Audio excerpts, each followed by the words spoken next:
Amigos de Zona Informa, tenemos una nueva charla sobre un tema muy importante. Queremos comentarles a ustedes que estamos hablando sobre la iniciativa de portación de armas para modificar la ley de armas de fuego y explosivos que propuso el senador panista de Colima, Jorge Luis Preciado Rodríguez. La verdad es un tema que nos apasiona por todo lo que ello implica y tenemos la presencia del siempre amigo de este espacio, Daniel Méndez Vivanco. Neftalí, qué gusto que ahora vayamos a coincidir también en este espacio para hablar sobre un tema que es eminentemente de actualidad. No fácil, porque no es fácil llegar a acuerdos. Es un tema de antaño, en la medida en que nuestras sociedades, los asentamientos humanos, se han ido convirtiendo en verdaderos componentes complejos, por esto de las migraciones, por esto de las movilizaciones. Pero qué bueno que Omar y tú nos han convocado, en este caso a un servidor, a hablar de esto, porque sí necesitamos, al menos a través de este diálogo, de esta charla, tratar de sacar algunas luces que nos permitan avisorar ciertas soluciones. Maestro, ¿por qué sí podríamos valorar y por qué no podríamos valorar esta iniciativa? Mira, yo te comentaba que tenemos que asumir una posición ecléctica. Cuando yo digo ecléctica me estoy refiriendo a un punto de equilibrio. No podemos asumir posiciones radicales dada la naturaleza compleja. ¿Por qué razón? Pues porque está de por medio la integridad física de los individuos. Sin embargo, lo tenemos que encarar. Ya tú citabas hace un momento el dato de este legislador que ha presentado la iniciativa, que hubo un rechazo y que también se puede considerar como que está por allí en la congeladora, como con otros temas, el caso de las sociedades igualitarias. Pero se tiene que encarar, pero a ver, aquí hay ideas centrales que siento que las debemos traer a colación porque nos van a permitir ir dilucidando las posibles alternativas de solución. Se ha tomado como modelo a seguir lo que sucede en los Estados Unidos de Norteamérica.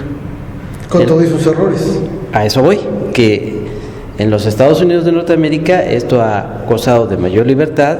Sin embargo, de un tiempo para acá estamos viendo cómo esa libertad les ha generado consecuencias funestas.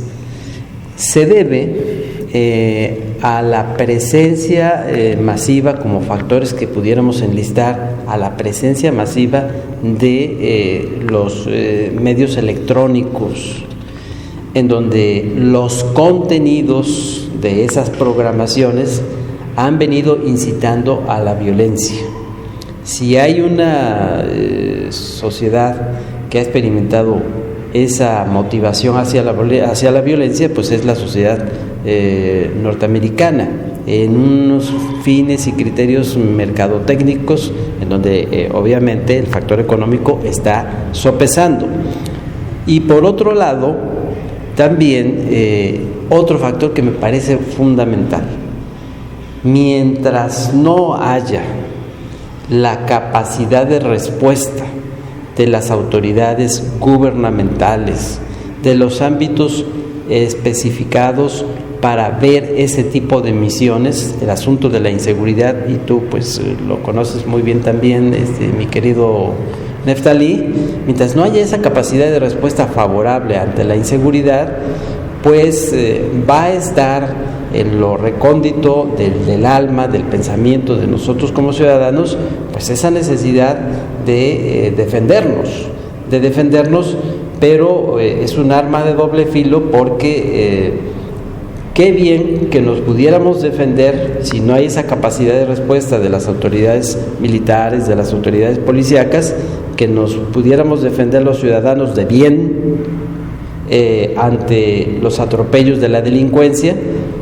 Pero también, si porta el arma una personalidad que en psicología criminalística se le llama como potencialmente para ser agresivo, pues ahí vendría a ser contradictoriamente contrapuesta la alternativa y la iniciativa que se está presentando.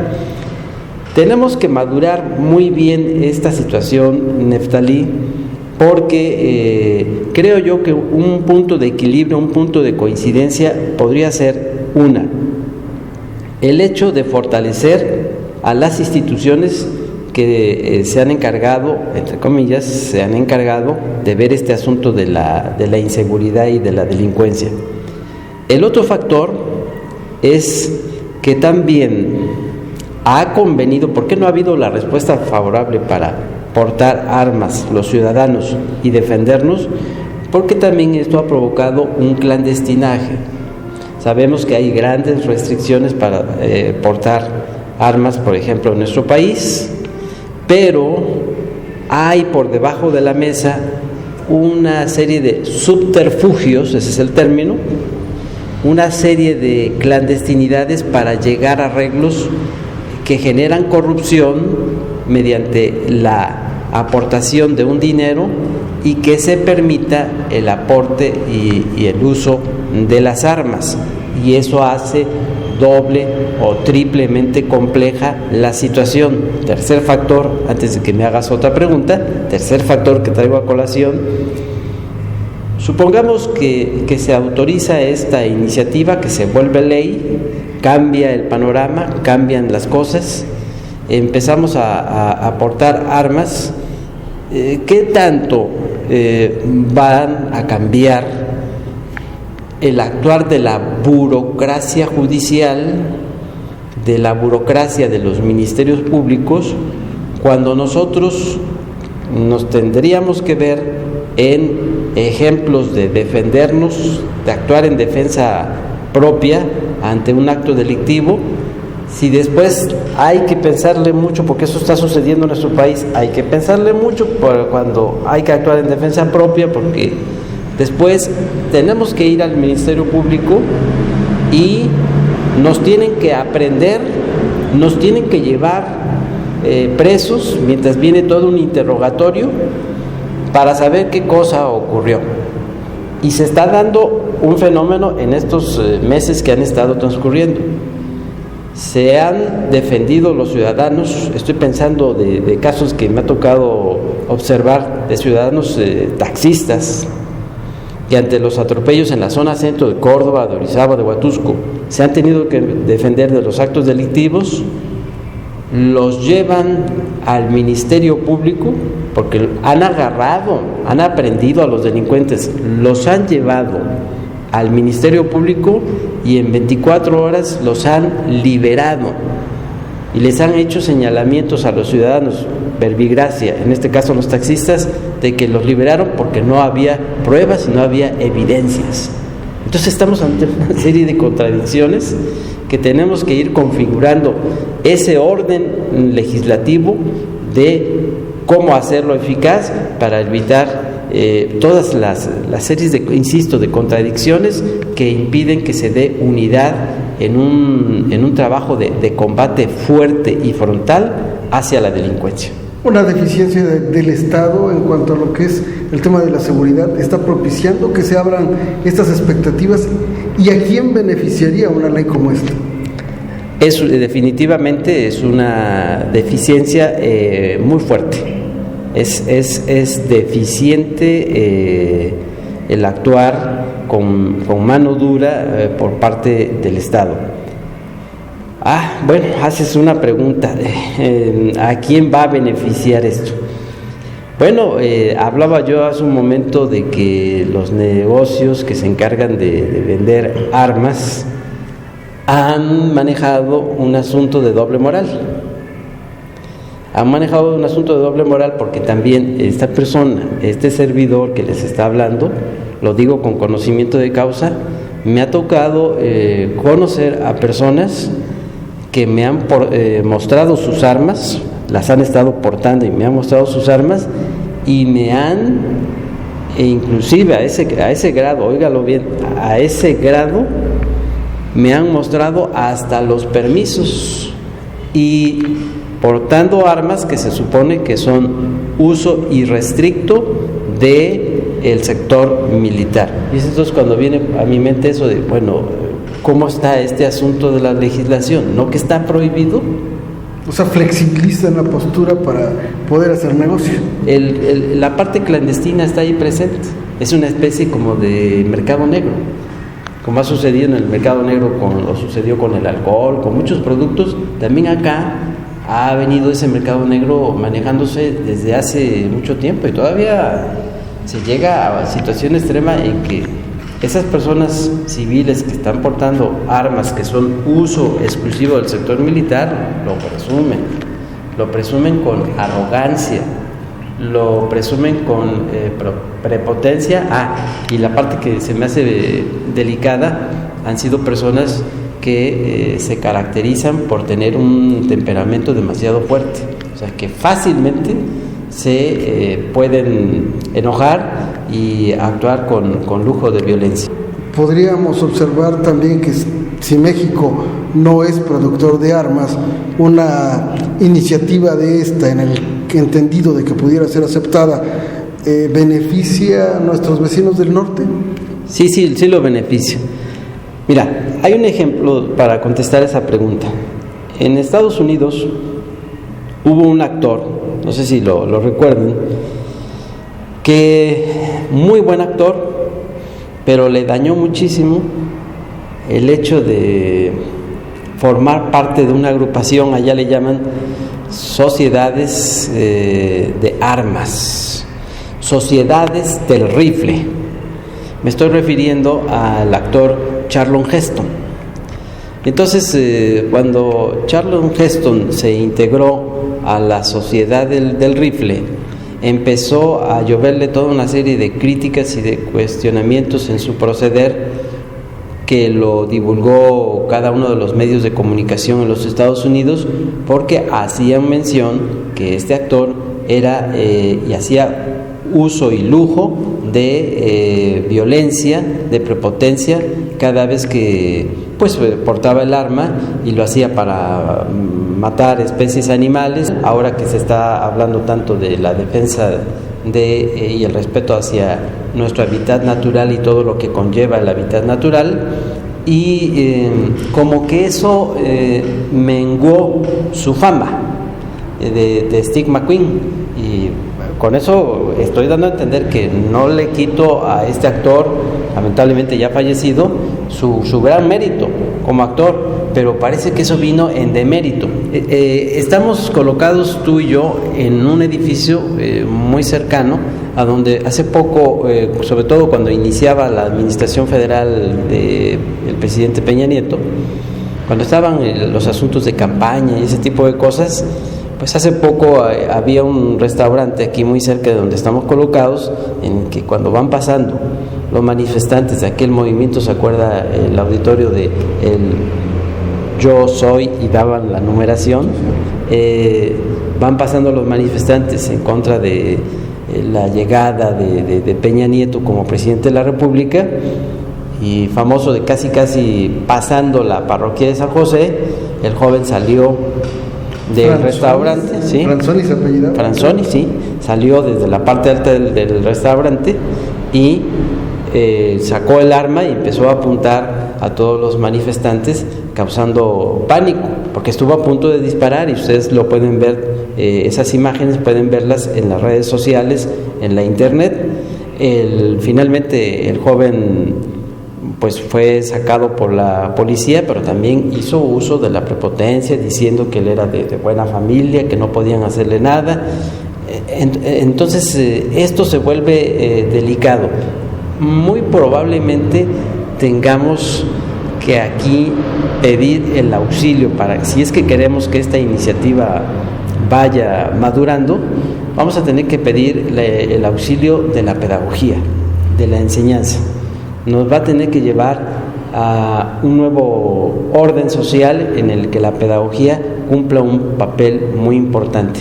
Si ustedes me preguntan, si tú, Sally, me preguntas ¿De qué manera estaría auxiliando la pedagogía? Enseñar a cambiar una mentalidad. Si es que para allá va la cosa, a cambiar una mentalidad de que portar un arma es una responsabilidad social ineludible y altamente moral. Más allá de tener que reeducar en ese sentido a la población, ¿no será más fácil exigirle a los gobiernos estatal, federal, a los responsables de otorgar seguridad, que apunten bien hacia sus instituciones y hacer un autoanálisis más exigente que les permita ser más efectivos en materia de seguridad? Bueno, ahí, con esa pregunta que me estás haciendo, entonces me das la razón cuando me has insistido en que cuál es mi postura. Bueno, esa pregunta es muy interesante porque refuerza mi punto de vista en el sentido de que mientras no haya esa capacidad de respuesta de las autoridades vigilantes de la seguridad pública acerca de la seguridad pública, pues las cosas van a ir empeorándose. A ver, voy a otro ejemplo. En el estado de Michoacán, el grupo de autodefensas que encabezó el doctor Mireles, ¿cuál fue el desenlace? El doctor Mireles y sus seguidores están en la cárcel. Un médico, un ciudadano, pues muy aceptado socialmente allá en Michoacán, que incluso hasta estos momentos acabo de leer un artículo del escritor Javier Sicilia, que perdió, por cierto, uno de sus hijos pues ante esta ola de violencia, y que lo ha involucrado en asuntos de movilización social para crear conciencia de que el Estado debe volver a su capacidad de respuesta en materia de seguridad pública. Javier Sicilia ha elevado voces diciendo de que ya deben sacar al doctor Mireles, porque ahí tenemos un ejemplo de que si en Michoacán las autoridades llevaron a grado extremo de poner en riesgo la estabilidad social, pues ellos, como dijo el doctor Mireles, nos tenemos que defender, no vamos a permitir que destruyan a todas nuestras familias, que nos maten a todos. Podríamos decir que entonces dos flagelos que lastiman el quehacer tanto de los gobiernos estatales como federales y todavía las instituciones encargadas de la seguridad podrían ser la corrupción y no aplicar sanciones a los que fallan. Sí, y aparte de eso, la impunidad. Aparte de eso, la impunidad y otra de las cosas. Siempre estamos viendo el asunto de los efectos, mas no estamos tomando en cuenta las causales. Con lo que yo quiero dar a entender es que, una vez más, soy enfático en el asunto de la pedagogía.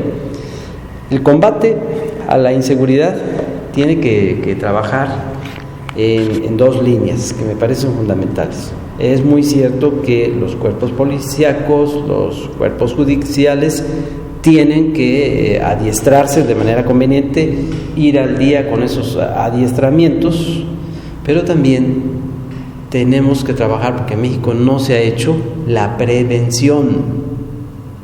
Vuelvo a ese asunto, Neftalí, tú has estado viviendo muy de cerca ese ámbito y me darás la razón. La prevención se tiene que trabajar, tiene que ir al parejo. Se está experimentando en nuestro país, porque es un concepto que nos viene de Europa y con el que ha estado presumiendo mucho la administración federal actual, de la gendarmería. Parece ser que la gendarmería va en ese sentido, de actuar con mecanismos de prevención y también con una fuerte presencia de ataque con las estrategias actualizadas. Okay. Hay que verlo. Profesor, para concluir, ¿cómo podríamos ver en un futuro próximo el tema de la seguridad, y si es que consideramos que vaya a cuajar esta propuesta?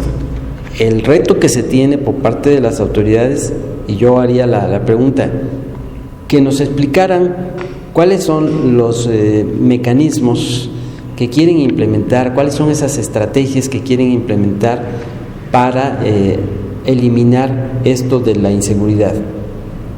Campañas van, campañas vienen. Por ejemplo, el gobernador electo de Veracruz ha sido también muy reiterativo en el sentido de decir que va a trabajar en 2 ejes de acción su administración: sanear las finanzas y combatir la inseguridad. Tiene experiencia en materia de combate a la inseguridad. Que nos diga, yo haría la pregunta, que nos diga cuáles son esos métodos que van a emplear. Concluyo mi intervención de esta manera. Voy con otro ejemplo, porque volvemos al asunto. Si nos vemos en la necesidad de defendernos ante el acto delictivo, vamos a tener el respaldo del Ministerio Público. Un ejemplo concretito. Recuerdo en una ocasión, en el programa Visitando las Estrellas, Paco Malgesto entrevistó a Julio Alemán, el actor Julio Alemán, que se hizo famoso en esos días porque había entrado a su casa a robar un delincuente. Era a las 3 de la madrugada, dormían, oyeron ruidos, la esposa lo despertó, le dijo: oye, se oyen ruidos en la sala. Y entonces Julio Alemán les dijo a él y a sus hijos, que eran pequeños: nadie sale. Tomó el arma, dice: yo voy a ir a la sala y escuchen lo que escuchen, derivado de eso es como van a actuar. Bajó a la sala y efectivamente se encontró con el delincuente. Hubo un pequeño diálogo en el que Julio Alemán le dijo: ya te diste cuenta lo que vas a hacer, desiste de esto. El delincuente le dijo que hacía eso por necesidad económica y que lo iba a matar. Se abalanzó sobre Julio Alemán después de ese pequeño diálogo en el que Julio Alemán lo trató pues de convencerlo mediante el diálogo de que desistiera eso, y al abalanzarse sobre Julio Alemán, pues el actor le disparó y lo mata. ¿Qué vino como consecuencia? Todo un embrollo en el Ministerio Público, en el que lo aprendieron inmediatamente y costó mucho trabajo que lo liberaran por el hecho de haberse defendido. Como dijo Julio Alemán: si no hago eso, me mata y mata a toda mi familia. Bueno, amigos, agradecemos mucho la participación de nuestro amigo el profesor Daniel Méndez Vivanco, y los invitamos para que sigan Zona Informa e informándose sobre otros temas interesantes. Maestro, muchas gracias. Muchas gracias por la invitación y un gusto estar aquí con ustedes.